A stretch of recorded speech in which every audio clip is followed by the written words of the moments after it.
And we're live. Hello, humans. This is Kai Reynolds, also known as the artist with the fro, and I'm here with a special stream where I'll be showing some of the work that I'm going to be doing, as well as interacting with a few of my other cohorts.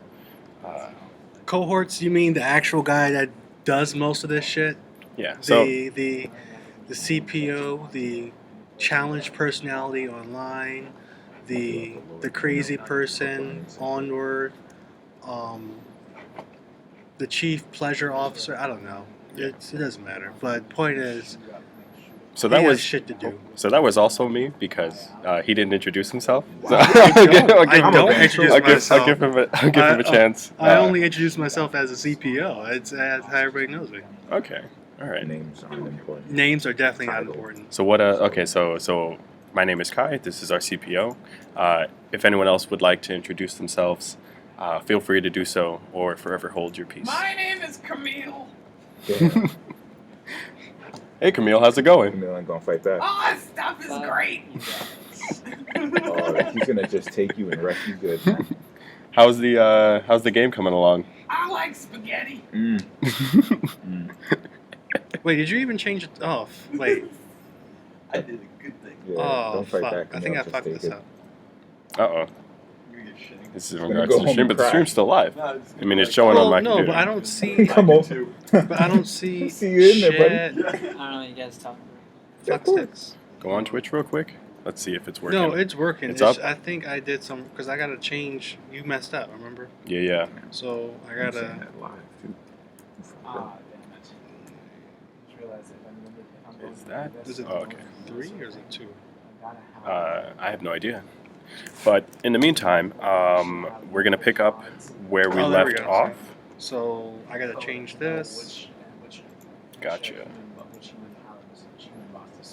Right, because someone didn't derp to derp. Alright, so in the meantime, we're going to pick up where we left off, and I will go back. For those that were following the last Test Tube Tuesday, this one's going to be a little bit different. There is going to be additional commentary from my coworkers, but we will be working on sort of the same thing that we were doing last week, which is getting our ship, all of its artillery, and then making sure that things work within the world that it's in, or within the place or level that it's going to be in.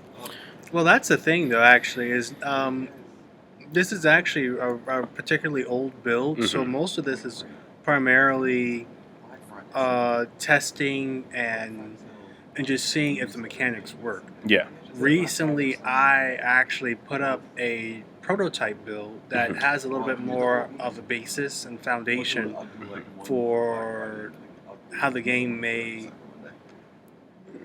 generally in its barest form, will work. So like an alpha, like an early alpha, basically. Prototype is what I okay. would use. All right. We can get into a whole conversation about alpha, betas, and shit like that. Mhm. To which I'm not a fan of the current trend of selling people an alpha. You heard about that. You know, Heard about Mhm. it. but- Oh, so you're not a part of the green light? I mean, well, that's the thing. Is now that we're in this conversation, like Greenlight and early access, I think they're posited as good platforms for people who are interested in the game development process Mhm. and who have low expectations Mm. or no expectations and who have cash to spare. Okay. You know, because when you think about it, like early access, you're pretty much dumping money into an idea and hoping for the best. Mhm. You know, so Okay. It's a Kickstarter. so yeah, that's anyway. Yeah, this is more of a proto. Like what I just put up recently is more of a prototype, Yeah. not necessarily an alpha yet. An alpha would probably be further down the line when things are a lot more cemented and what's the word I'm looking for? And like Official. yeah, we can say that official in regards to what's what. Okay. Okay. So then, just for the viewers then, so this will be an older video. The next video that we do make, or the next stream that we put out is going to have all of the different changes in there, and then we'll be able to show all those off in like a sort of reel. But for now, we're going to get this back on track. Oop, I'm going to close that. We're going to see what we're working with right now. So again, the engine that we're using is Unreal. It's significantly different from most indie engines, or more or less more basic engines. I'm talking about Construct, GameSolid, GameMaker, etc. This one is primarily based in 3D sort of environment. However, you can make 2D based games or pixel art and incorporate those things within this engine. However, in my personal opinion, I think it's better to work with engines that are specific to those types of art forms. And for this game specifically, we're going with a new 3D route as opposed to our previous NGH. So this is the sequel. Technically, correction. Yes. It's because I don't want to get too many heads bloated about this. Okay. It's not necessarily 3D. It's more your 2.5D, where it's some of the assets are 3D, Mm-hmm. but the gameplay feels more two-dimensional. It's only taking advantage of two-dimensionality. Gotcha. Gotcha. So But, yeah. it's similar in vein to like the older isometric games Mm-hmm. of YAR. Like they look three-dimensional, but they were 2D. Mm. Or if you want something a bit more up to snuff, think like Guilty Gear or Blaze Blue, Okay. that utilizes, or Street Fighter, that utilizes three-dimensional assets and And three-dimensionality, still show stuff but from a still two-dimensional it's like point of view. 2.5D Okay. base. Okay. So yeah, so as my cohort, my coworker, the CPO, was saying, Unreal is primarily used in 3D 2.5D based games. Tekken 7, most of the Capcom games that have come out in recent years are pretty much using the same engine. Tomb Raider uses the same engine, and I believe Uncharted does as well. However, I might be wrong on that one. But most of the coding within here is pretty advanced, and some of it is actually, so it's sort of half and half. Like some of it's advanced, some of it is akin to the older sort of drag and drop styles of coding, or the more simpler rather drag and drop styles.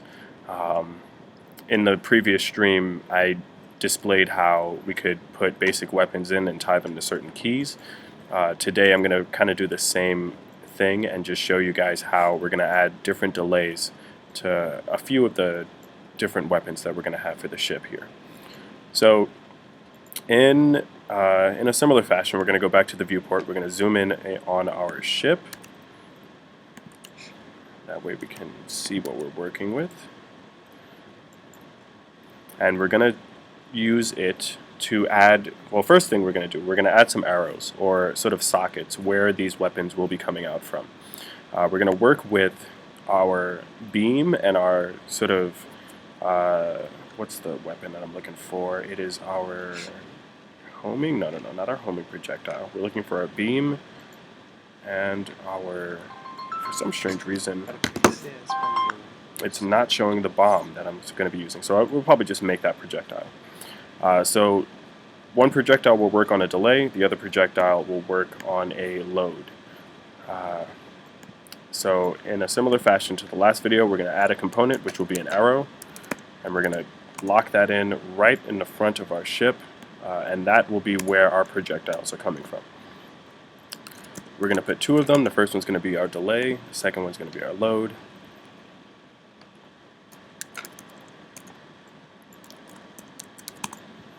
And then from there, we're going to go straight into our, well, first, before we actually do that, we're going to change the color of one of them. They're probably not going to see these in-game, but it's just for my sake of organization.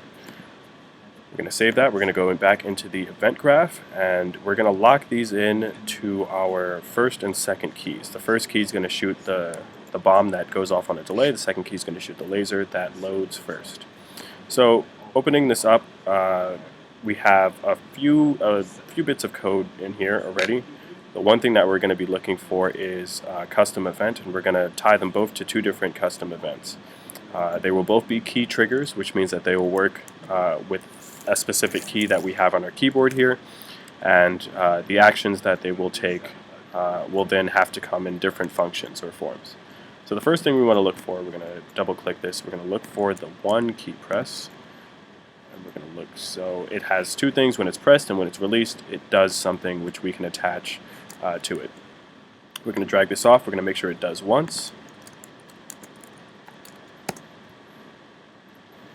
and then from there we're going to spawn our actor. So the actor that we're looking to spawn, we're going to just use our projectile, our 1 projectile for now.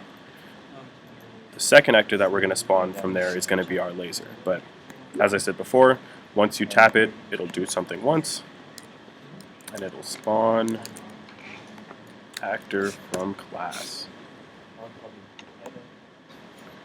And there we go. So this is pretty basic. Once it's same reiteration.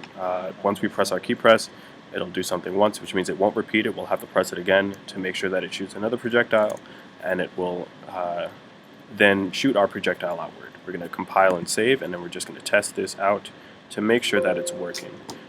But before that, we have this little error right here, which is showing us where the error is appearing because we don't technically have a place where it's spawning from. So we're just going to take our spawn transform, we're going to drag that off, and then we're going to call that to our delay. And then we're going to compile this again, and everything should be fine. Alright, so if we go back into here and we go to our level, I'm going to pause that real quick. If we go into our testing level, we are going to find one of the handcrafted training systems and load this up. It says there are some unresolved errors, but we don't really have to worry about that right now.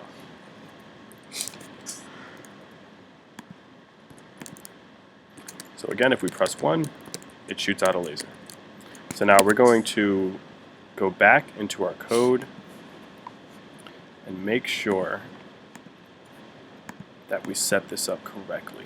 So the second thing that we want to do is, now that we have this projectile spawning this actor, we're going to make another event, and we're going to spawn our second actor. So we're going to right click again, we're going to go to 2, and make sure that when it's pressed it does something once.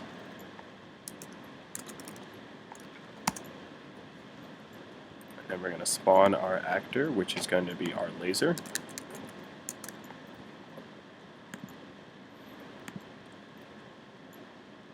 Or our beam for short. We're going to drag off our spawn transform. We're going to make sure that this is coming from our load.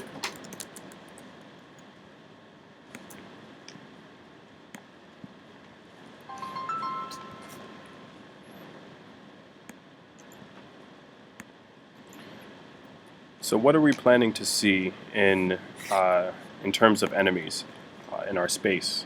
I'm talking to our CPO, see if he has any ideas of what we have planned. Well, see, I've had this sort of epiphany the other day where I realize I don't want us to have aliens in the game. And I say this not as like, you know, this is just barring the kind of the Edrich Lovecraftian horrors, you know, which would be the aliens. I mean, generally, like, more of your run-of-the-mill, you know, aliens with fucking prosthetics slapped to their face type of deal. Maybe you may encounter, like, some pirates, you know, human pirates or whatever. Okay. But I'm thinking, as far as enemies, like, they probably should be more in line with everything else. Mind you, you're going up against the forces of this, of almost Cthulhu, in a sense, if you want to put it that way. And so I'm guessing there'll probably be some weird ass shit floating in space. So maybe you have some like globular type fucking organic enemy that attacks you, and it shoots out, I don't know, acid balls to degrade your shields, or it tries to, you know, just literally punch your ship or some shit like that. Okay. You know, I think those are kind of like the enemies I would like for us to have in the game. That's up to more discussion with the higher up. But I want space to feel like the best example, I guess, would be the ocean, the deep sea, right? Mm. There's weird shit down there, Hmm. and those could be declaratively alien. But I want stuff like that to where the enemies are some of these weird, just these weird things. Mm. But that doesn't happen. Rather, like the weirdness doesn't really happen until you progress further in the game. So maybe you have to deal with mostly your enemies are probably more than often going to be of the human variety. Gotcha. You know, Okay.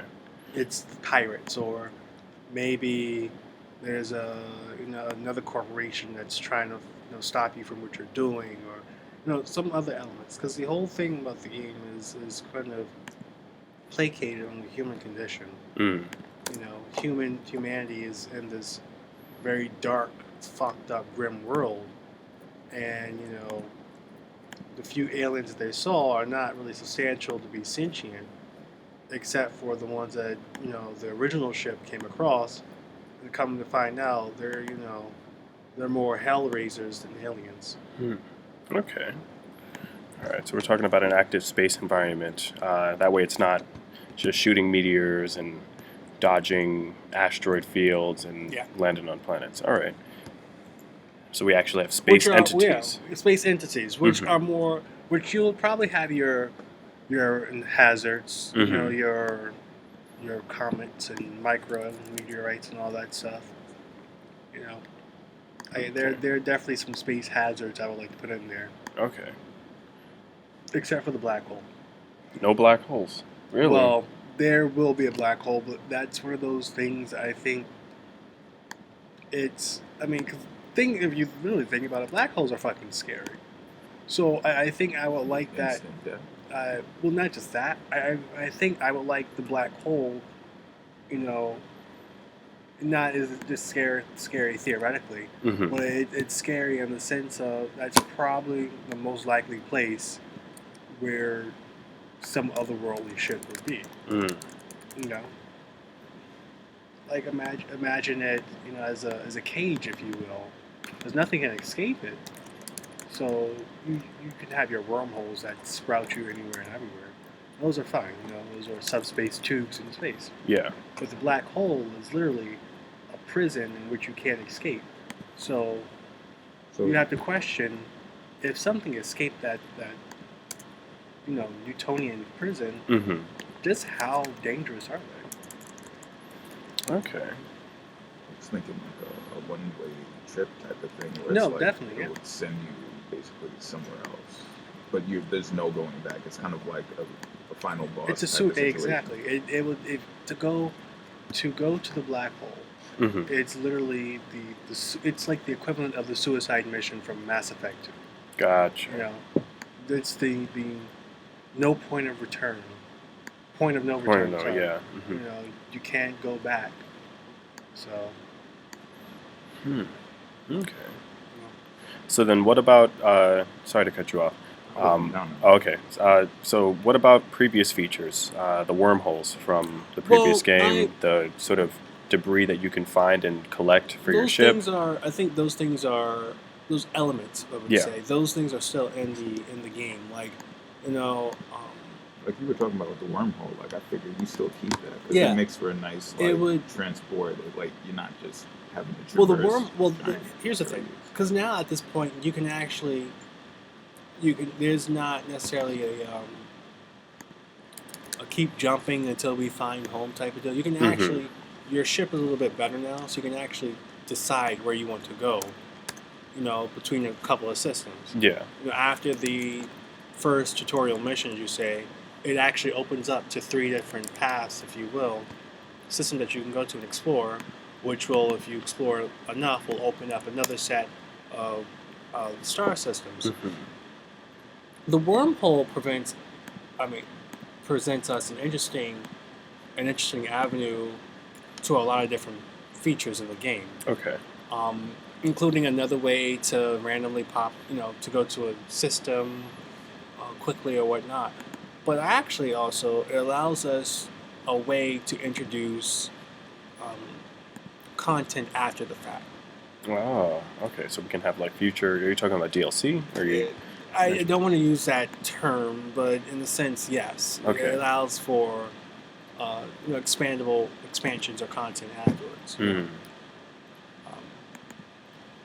And just generally it allows for us to play around and introduce other types of levels Hmm. if we get to that point. You know. Okay. So wormholes they offer they give us an allowance to travel literally to other avenues that we may not be possible at the moment. Gotcha. Okay. So then what happens? I'm assuming there is going to be a failsafe if you go into a wormhole. It will restrict you from reaching certain parts until you either unlock Well, a certain achievement or something. The simplest way to Mhm. stop that is to not implement wormholes at all.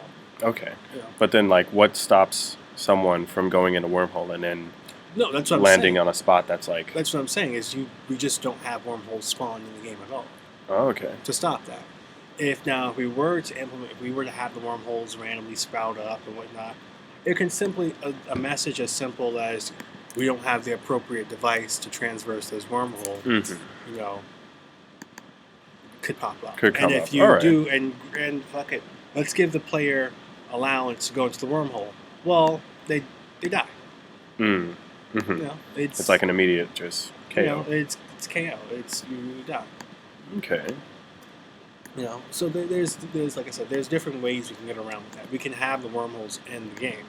It's just, if we want them to be utilized for a different purpose, it's simple as like saying, hey, can't use it. You can go through, but you're not going to make it. You're not going to come out alive. Yeah. All right. Going back a little further to what you spoke of earlier with other features of the terrain in Yeah. space, right? Yeah. Those things have been planned out. That's kind of in the new build. Lush. Excuse me, the basis for those things, whether they be Lush. the moons, with the moon spawning for the planets, Uh-huh. or stations and other spaceships, or Oh, okay. space wrecks, and maybe some debris, and the asteroid field. I was going back and kind of reworking that out Mm-hmm. in a manner to where you can have that, and also possibly with the code that you were doing, the asteroid, you can Mhm. actually translate that and turn it over to maybe a comet or a meteor. Okay. So it's actively moving like through moving through the world. through the world as opposed to being static, like Hmm. the asteroids. And even still, if we wanted to go further down the line to create missions like that, we can literally, if we want to have that sort of hazard, and we were having sort of other mission-based stuff in space, you get an alert that an asteroid is heading towards a planet, and you have to destroy it. Mm-hmm. Otherwise, that planet gets popped, and you miss out the possibility to get an extra crewman to go down to the town and converse with the locals. Get a power up, or whatever. There's different opportunities and avenues that we can actually go to now Yeah. without so many of the previous limitations that we had in NGH1. Gotcha. Okay. So then I'm going to bother you a bit more. So talking about previous features and talking about new things, one of the things that a few of our fans were questioning were the types of derelicts that you might run into. Yes. Because there are none in the first game, like because you ever like the enemy in the first game is time itself, the things that you find Yeah. on the planets. However, there's nothing that you would encounter in space in terms of monsters or things seeking you Yeah. out. I know you mentioned monsters before, but like we're talking like space pirates, people that might steal crew members from you, or just other ships that are kind of on their crash course and that you might interact with. So, can you give us a little bit of light on that? Well, as I explained before, like now I want your encounter with anything alien Mm-hmm. to be memorable, to be like, oh shit, we're fucked type of a deal. when it comes to the space environment, there Yeah. will be enemies that you will have to deal with, or Mhm. situations that you have to encounter. Remember, our influence, if you will, was one of the influences was Oregon Trail. Okay. So Yep. random. We can have random boxes that say, "Hey, you're one of your crewmen's killed each other, or whatever." Mhm. But I like to think that with the with some of those limitations broken, we can do more than just say in text it happened, Yeah. and instead have those events happen as you progress throughout the ship. And as you progress throughout the game, and one of those things. Well, I'm doing. Okay. I got the chat. And one of those things that's like, maybe half of them could be text, Yeah. but half of those events could be actual events. So say, the insanity on one of your crew has drastically went up, and now Mhm. they're attacking your crew members. Well, what if we take that scenario and make it an actual gameplay event? Mm. And, you're actually like your ship now becomes a dungeon per se, Mhm. and you have to stop your crewmen from killing everyone. We have someone in the chat right now. Say hello. We're gonna. Well, I'm trying to get this open, so We're doing two things at once here. We're getting up the restream chat so that way we can interact with our audience. oh, It's going to be a bit I'll of a do it minute. for 'em. Hey, Raza. What up? hey Raza, what's how you doing? No, now it's awkward. You guys made it awkward. Keep going. Well, sorry, it's funny because we have to sidebar. Mhm. We use Restream if you guys don't know, and so I had the app on my mobile, my laptop for the chat, and of course it needs to update. Yeah. So, So but, that's where you messed up.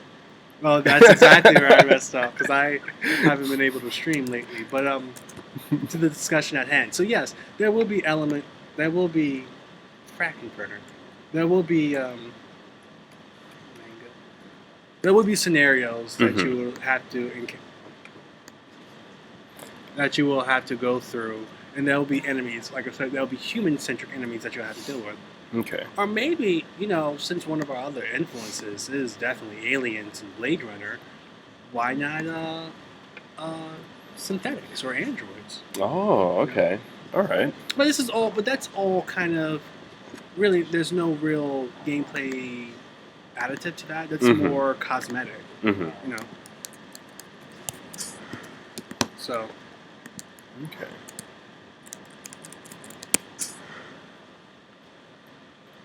So with the enemies that I'm gonna bother you for maybe two more questions, and then That's- I'll go back to describe what I'm doing.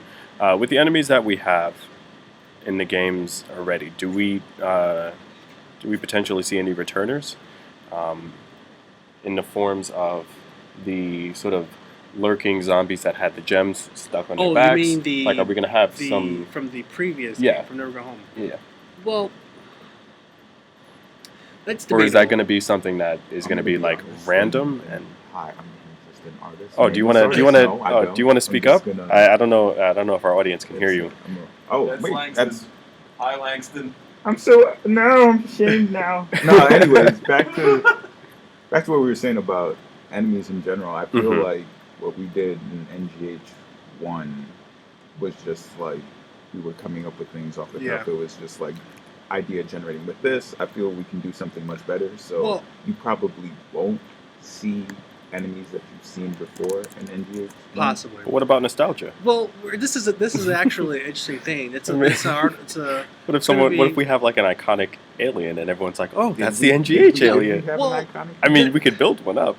true. We can a mascot, but this is the thing, and I'm going to post an article about this later on. If you want to see any of our, I'm sorry to cut you off. If you want to see any of our alien designs, you can check out our Instagram, where we have a lot of the art that we showed for most of our games. But Yeah. NGH specifically, the first iteration, we have a bunch of art with the aliens there. So We'll leave it up to the audience to actually choose our mascot for us. Yeah, supposedly, apparently, but no.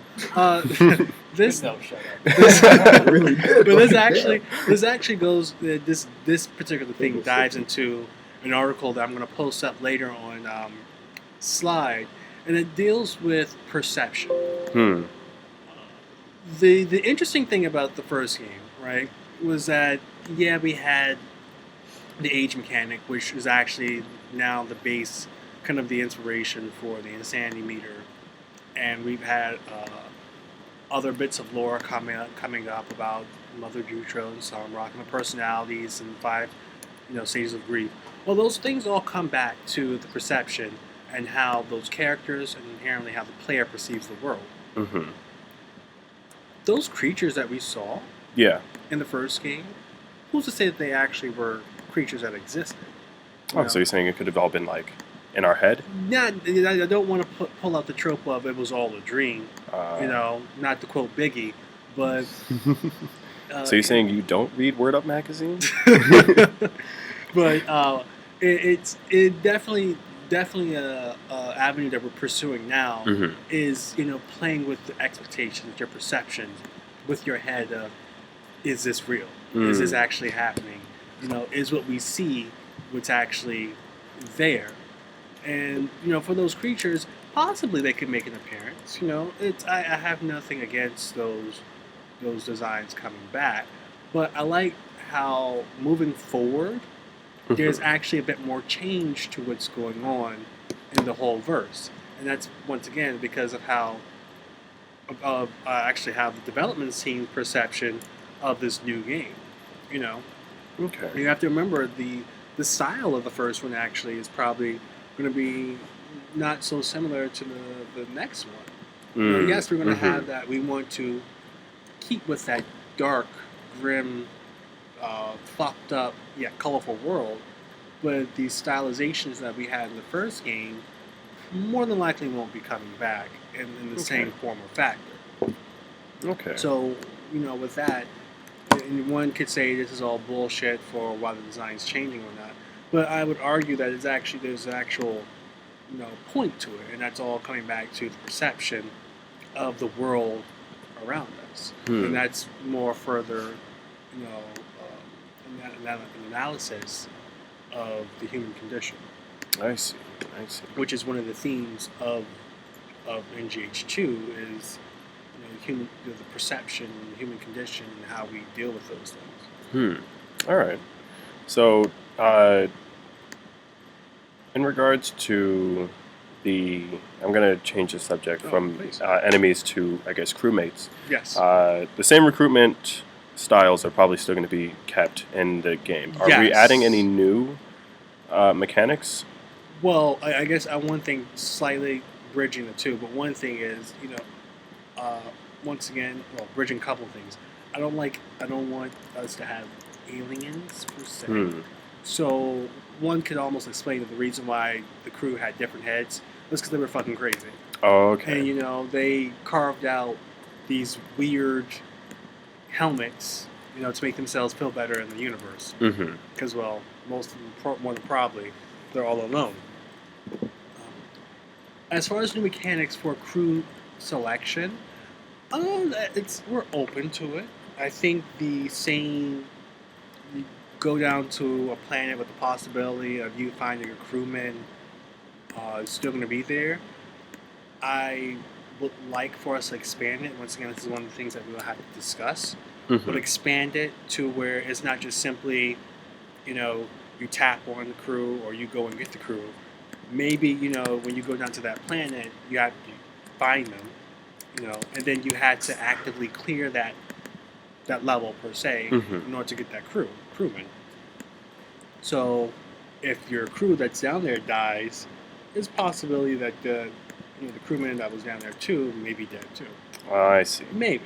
This is all speculation, and all definitely going to be up for debate later on in our future meetings. But I think the general basis of getting the crew will probably be the same. Gotcha. Maybe with the odd, you find a crew on a derelict ship, or you go to a friendly town, and you can, hire a crewman there, maybe. Hmm. You know, like I said, this is not it's Nothing additives. set in. Oh, okay. Additives to the system that Yeah. that we've already had Mm-hmm. is still up for debate. Okay. But the basis for the system is still going to be there. You can find crewmen on planets. Are we going to be expanding on the RPG element? I feel like we were discussing that earlier. In what regards? In terms of like crew members and their staff, so say gives you kind of incentive, so you're not just like picking up crew member after crew member. It's like, do I need this crew member? It puts True. like some thought Well, into it. right now, we do have sort of classes or archetypes, or what have you, Mhm. of the, if I'm not mistaken, it's the tech, the shooter, and the brawler. Yeah. So melee, gun, and then what was the other one, Lawrence? What's the- our the what classes. are our 3 classes in NGH? Please speak up. Tech guy, Technician. shooty guy, melee guy. All right. Okay, yeah, tech, shoot, and melee. And sidebar, but speaking of RPG elements, I think that's also something we could possibly look at is giving different avenues to clear levels with the character that you choose. You know, allowing them to clear the level through those 3 forms and not just have it strictly be you need all shooty guys or you need all tech guys, whatever. Gotcha. As far as other RPG elements, I think it'll probably be RPG light. I think some things like stat boosting and all that stuff may come in the form of power-ups that may be temporary. But you may get there may be other stat effects like poison or increasing the insanity meter. That's something that may have to be discussed further on.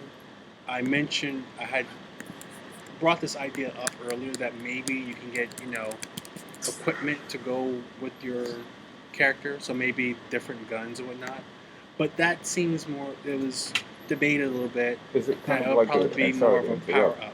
Because that's actually sounds pretty interesting. So it's kind of like a thing where, along with finding a crew member, say like a technician, he has like blueprints to like some new type of engine that would help like increase your ship speed or something like that.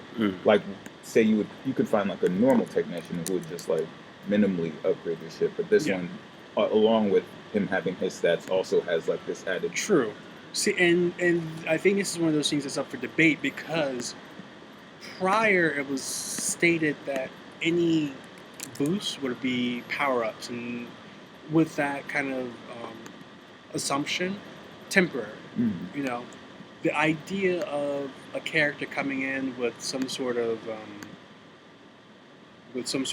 perk, I guess you will, that's permanent, kind of will throw not necessarily a wrench into the system, but it will throw things a shift. And then now we would have to go back and deliberate on if you're going to have the shipyard again, where you could purchase upgrades to your ship, or stuff like that. Which we can. It's a matter of really hammering out how we want the system to happen. Gotcha. Because maybe you get a tech that it throws out poison bombs or stuff like that. It's a debatable thing. With the whole core of NGH being like your crew and trying to keep them alive, I feel like any little thing that you can add that like emphasizes you really want this guy to stay alive. Yeah, and I think that's once again it's hitting home back to we do definitely want the players to connect with their crew, and not just from personalities, which it's another thing we'll have to really sit down and hammer out, and that's going to be a whole few weeks of that. But also their usage, maybe Tech 0179 is actually different from 970. So these are things that's all going to be debated, and we'll have to definitely have a meeting about and discuss how we want these stats to go down and how much of the sort of classic RPG mechanics do we want to put into this game. Because at this point, it's this game, you can't really give it a particular genre outside of maybe action adventure or something like that. It's a mishmash of almost several different genres. You have rogue elements. You have elements of platforming Strategy. and some RPG. strategy, some RPG, some arcade. So it's a case of where we'll have to look at everything and see how they meld and mesh. Because the more genres that you try to put together, the higher the probability it's not going to work out. I see. I see. Okay. All right. I think that kind of does it for my questions. If I do have any other ones, I'll ask you a little bit later. Sure. But we're going to go back into our functions right now for the ship, and then I'm going to explain all of the stuff that I've been doing in the background while we've been talking, while we've been discussing some of the future changes. So right here we have the fire cannon, which is going to be our little pulse bomb that is going to shoot out first, and then our projectile is going to then change its size exponentially and sort of hit a wide area. In the previous video, we worked with just basic projectiles and making multiple of different multiplications of them spawn at different sets. We had the primary, a dual shot, a sort of spread shot, and I believe that those are the three that we worked on, and sort of like a one after the other type of shooting pattern. But this one's going to be working on a sort of delay, which means that the projectile is going to spawn first. After a set amount of seconds or milliseconds, it will then change its size, and then it will destroy itself. It's going to work in the same vein as the other projectiles. It will destroy our asteroids. If we look back in our basic projectile mesh, it does the same thing. Once it casts over our asteroid, it destroys it, and it has a new set lifespan to 5. But going back to the ship first, because I'm going to explain everything that I just did over here to show you how we have all of this working right now. So it starts off with the key press. When I type 1, it's going to do something once. It's not going to repeat it. It's not going to make sure that it runs on a loop. It's only going to activate once every time I press it. And what I want it to do is I want it to basically call a custom event, which is going to be sort of tied to our projectile. So the custom event that we have it called to is called bomb right now. We're going to go into that a little bit later down here, but basically, again, once we type 1, it's going to do something once, which is call our function, which is going to be our bomb. So once it calls our function, it will then set a timer. And the timer is really just there so that way we can reset it and sort of do this every time that we tap once. If we take out the timer right now, the function will only work to shoot once, and that's it. It will not reset. It will not sort of go back into itself. And the timer also allows us to set a sort of firing rate for our projectile. So that way we can make sort of different weapons fire faster, slower, etc. So over here, if we zoom in, it's going to call the same function right here. It's going to call from our bomb. And the projectile that we want it to spawn is going to be our regular 1 projectile. The function name, while we do have it over here, we are going to type it in again. Just as a double set of assurance. We're going to take the time off of there, and we're going to drag this off. I'm actually going to break the link right now and show you what I did to create this. So from time, we're going to drag this off. We're going to promote this to a variable, and we're going to call our variable fire rate. Oh, we can't put spaces in Unreal. That is a note that I would say you might want to type that down. You might want to keep that in mind, that there are no spaces in your variable names in Unreal Engine. So after we call this fire rate, we then need to compile it, because right now we can't do anything with this. It's just changing the name of time to fire rate. It's not gonna work until we compile the entire blueprint. And once we do, we can then set the value to whatever we want. So right now it's firing at a 0 rate, which means that immediately when I press it, it'll shoot out 1, and then if I keep tapping it, it'll shoot out instantaneously. I'm only going to set this to a rate of 1 for now. I don't want to get into the whole float function yet. That will be a video for another time where I can show you guys how to set this to move slower than some weapons, or to move slower and faster. But right now, basically, it's going to have a sort of a fire rate of 1. Once I tap it, it's only going to spawn 1, and that will be what we use for that.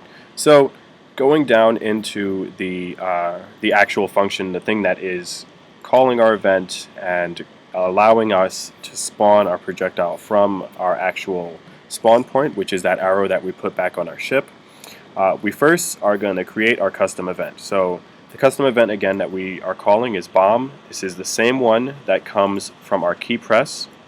Once you create the custom event right here, you can just call the function anytime that you want. So if I go over here and I double click, if I type in bomb, it's going to call it a call function because we only can have one custom event per sort of action that we use. So if I want to create a different custom event, let's say if I wanted to create something for the dual Gatling guns, I'm going to go to custom event right here and just add that there, and then right here I would basically change the title of it and just say Gatling. And now I can create my own sort of function for this. But once I create my custom event, everything else in the same name will then be a function. And I can no longer recreate that same function event. I can call multiple things from here, such as like begin plays, key presses, so on and so forth. And this will call different functions from its own root. However, I can no longer recreate the same custom event in Unreal. So that's just a little bit of sort of tips for whenever you guys want to create sort of custom events for different things. So the bomb that we have here is going to spawn our basic projectile. And the projectile that we are calling, again, is the one that will work on a delay. So we then created it from here, and it's going to spawn from our world transform, which is basically calling the arrow that we have designated for it. I'm actually going to retype, or actually, no, I'm not going to do that yet. I'll change a little bit of the stuff later. So, as we said before, the custom event that we have called bomb is spawning our projectile. It's grabbing the spawn transform, which is saying where is it going to spawn from our delay arrow that we have on our ship. And that's basically it. If we wanted to add more to this event, we can just drag another sort of arrow off of our projectile right here. Like, let's say I want to make this spawn multiple projectiles. And this is explained in the previous video, or in the previous Twitch TestTube Tuesday that we had. I would basically just call a branch.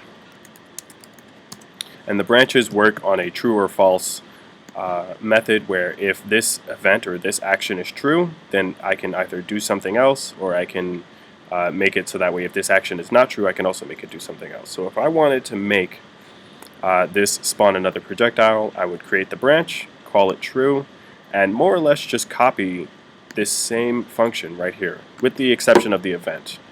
I would just drag over and highlight this, do a simple Command C or Control C, and then another Command V. Then from the true, I would drag that down, or from the false, whichever I decide. I would drag that down and connect it to said function. And that basically means that once our called function bomb spawns our projectile, and that is true, it would then spawn another projectile either instantaneously or on a delay that we can set if we break the link, and then we just put, let's say, a delay in here. So if we wanted to make it sort of spawn, let's say 5 seconds after the first weapon comes out, it spawns another weapon. We can do that.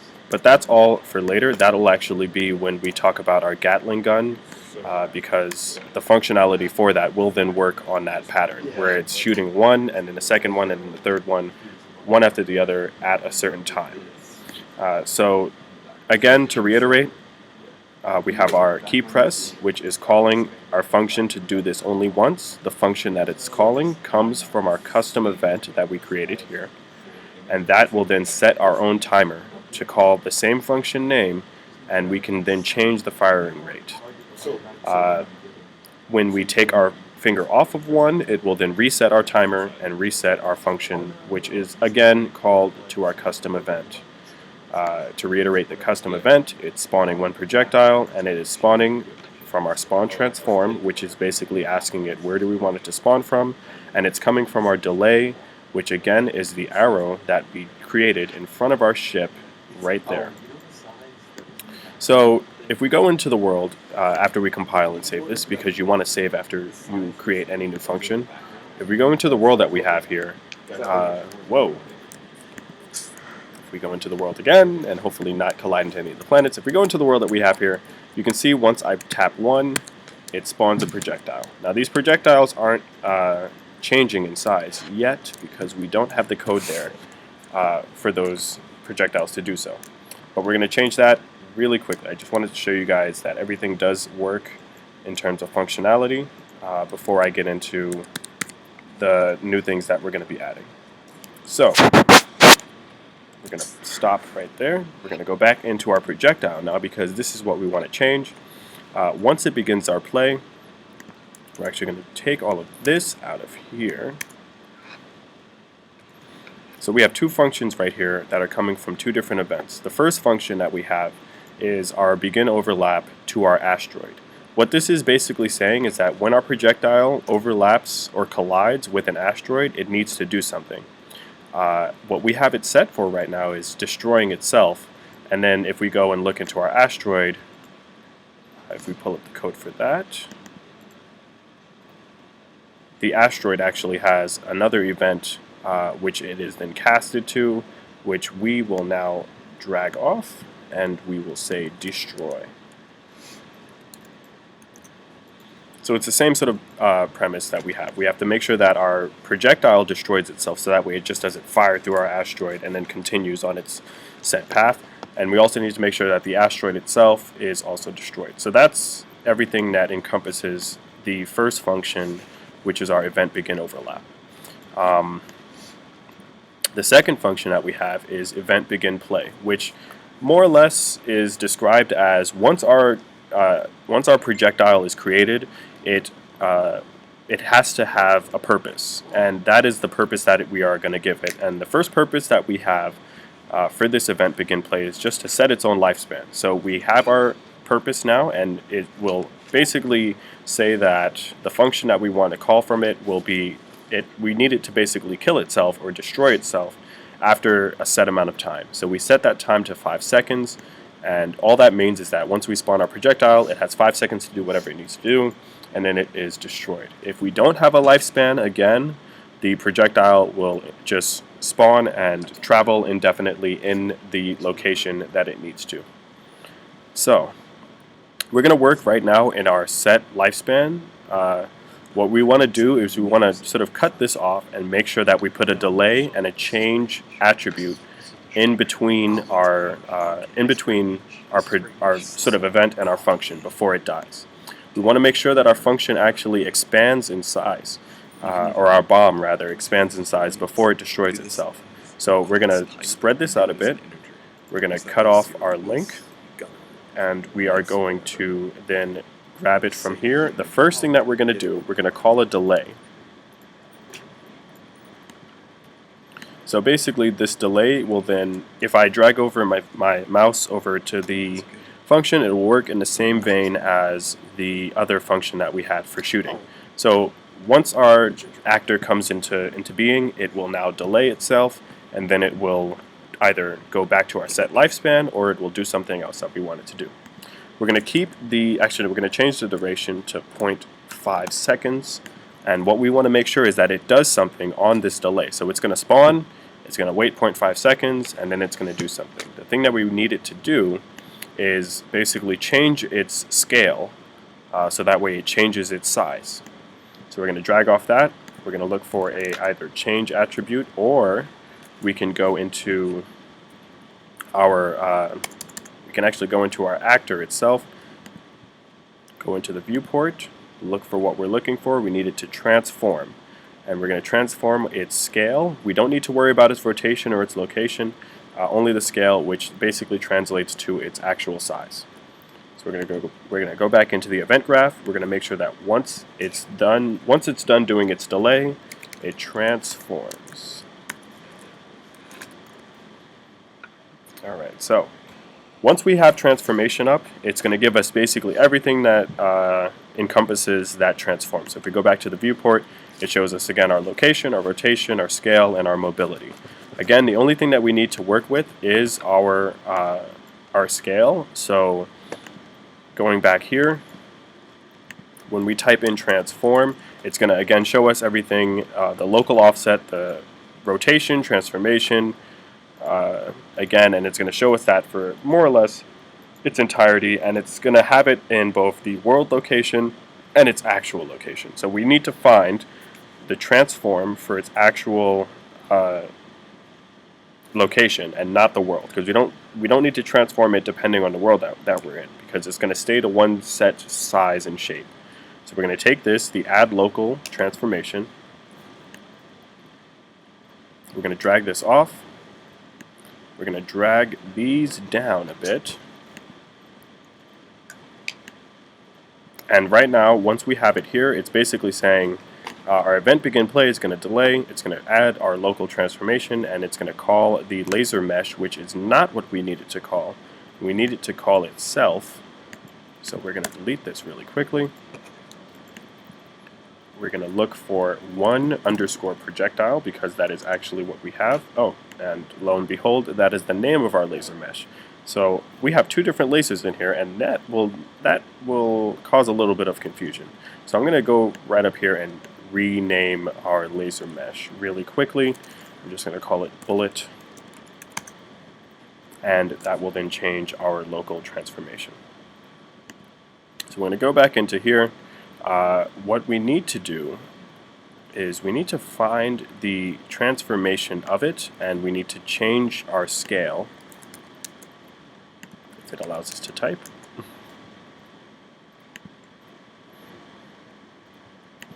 And again, we are changing the scale of it from its previous attributes, which is apparently 0.3, and all of the values. We're actually going to reset these and make sure they're all 0.3, 0.3, and 0.3. And we want to make the size, let's make it about 2.0 to start with. We're going to compile and save this really quickly, because we did change the size of it a little bit. We haven't connected this yet, so that's why it's giving us a little bit of an error. So if I do this and compile, it doesn't go away. So we're actually going to change this a bit. I'm going to delete that for a second. I'm going to delete that again. And we're going to change up a little bit of the code just to make sure that everything works. So it's going to kind of be a little bit of searching for what we need. Type that in again. Let's see. We want to. There we go.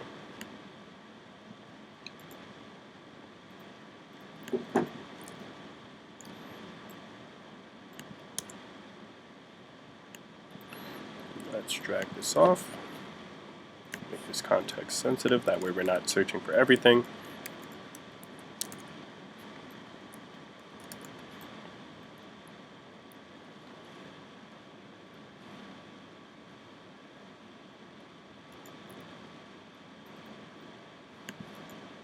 There we go. So we're going to drag this off, and we're going to then put in our numbers. We want it to be, I don't know, we're going to make it 0.2, or 2.0 rather. And then we're just going to drag that off to make sure it goes back to our lifespan. And that should pretty much be it. We're going to test this out really quickly. We want to make sure, again, after 0.5 seconds, our actor scale changes from 0.3 to 2.0. And then after 5 seconds, it will then kill itself. So we're going to compile and save that all. We're going to go back into the play. We're going to make sure that we're in an area that is behind our sun. That way we can see our projectile. We're going to shoot it out. And I believe it changed its size, but I believe, yep, the size change does happen. However, it happens a little bit too soon for us to notice. So if I do bring it out in front, you see that the size does change a bit. We need to make sure that it doesn't happen a little bit too fast. So we're going to go back again into our projectile. And the only thing that we needed to change here was we had to find the actor scale 3D. So that's turning it into a, that's what's changing the scale right now. What we need to then change, that way we can notice it, is the duration of the delay, and we're going to make that 2 seconds. So once it shoots out, It's going to wait 2 seconds, and then it will change its size. We're going to make this a little bit more noticeable by changing it from 0.2 to 0.4. And then it will then again act in our lifespan. Actually, no, we're going to make this 0.5 because the bigger the better, right, Langston? Right. So we're going to change the scale again to 0.5, and we will then test this out. And this will probably conclude the video once we make sure that this works. And in the next video, we will then work on our loading for our laser. So we're going to minimize that. We're going to make sure that we're loading from the same level. We're going to get out of the way of the planets. Oh no. And we will then shoot our projectile. I actually fixed that later on. So everything works. And wait, we're going to wait. There we go. Okay, so everything actually works, which is a surprise. For anyone that's used to coding, it's more or less a trial and error for getting things to work the first time that you do it. Again, I'm going to shoot the projectile out. It's going to wait 2 seconds, change its size, and then after 5 seconds, it will destroy itself. So we're going to shoot it out. We're going to wait, and there it goes. It gets bigger, and then it destroys itself after 5 seconds. We can then go back into our code and then change the times on those things as we see fit. This again is just another sort of tutorial video to show you how we have our projectiles working. I'm going to reiterate everything that I did for both the asteroid destruction, and I'll show that in a later video, but also for the delay of the projectile. So if we look at our regular projectile, we have it set to a certain size, which is 0.3 in its scale. Going into our event graph, what we want to change is the scale of it. So we're making our bullet bigger as it travels through space. So we have our event begin play, which is our purpose, which is the purpose that we're giving our bullet. It will then work on a delay, which will then which we then can set to whatever time that we see fit. For the sake of this example, we have it set to 2 seconds. So basically, once the bullet spawns, it waits 2 seconds. And then it will then change its actor scale 3D, which is again the scale that we have here in our transform, from 0.3 to 5.0, and then it will then work on its own lifespan, which is set for 5 seconds, and after 5 seconds it will kill itself. And that pretty much encompasses everything that we have for our sort of pulse bomb. Again, the material that we have over here we can change. I'm actually going to make sure that all the materials are set to red, so that way we make sure that our bullets are not the same color as our ship. So if we go back into our world again and make sure that we're not colliding with the planet or the sun, and we shoot, our projectile is actually red this time. There will be a future video describing how we change the material for the mesh, because that's basically how we're changing the color of it. But for the sake of time and for the sake of our second stream in NGH2, we're going to end the video right here. Again, I have been Kai Reynolds, also known as The Artist with a Fro. Follow us, as in Goodnight Games, on Facebook, Instagram, Twitter, Tumblr. What else are we on? YouTube. Yeah, subscribe to the YouTube channel. Tune in to our next stream, where we will be showing our large lasers for our ship. So that has been my conclusion. I'll then pass it to the floor for everyone else to... We got beans, greens, potatoes, tomatoes. Oh! Can someone play that? That's how we just like We wrap got up. wait, because I remember it's like we got beans, greens, potatoes, tomatoes, ram, yam. No, Lamb, rams, Ram, hogs, dogs, What in chicken, the world? turkey, chicken, turkey, chicken, turkey. Yeah, You name son. it. Okay. It's the you name it read. So, yeah, I'll sign off on this this broadcast. There's some things we'll have to discuss about, but generally, I like what I see here. Okay. I see some pew pews and some doo doos. Yeah, I'm going to actually, you guys stay. Look, I'm going to post an article later on dealing with some of the themes and what we're trying to achieve this time around on Slide with NGH2.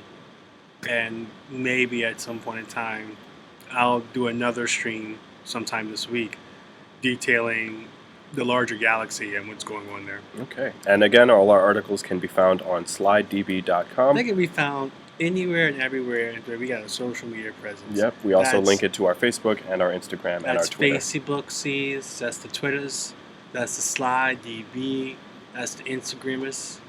What else I'm missing? Tumblr. That's that Tumblr. So, yep, that's been us. Good Cheers, night. lads. Take care.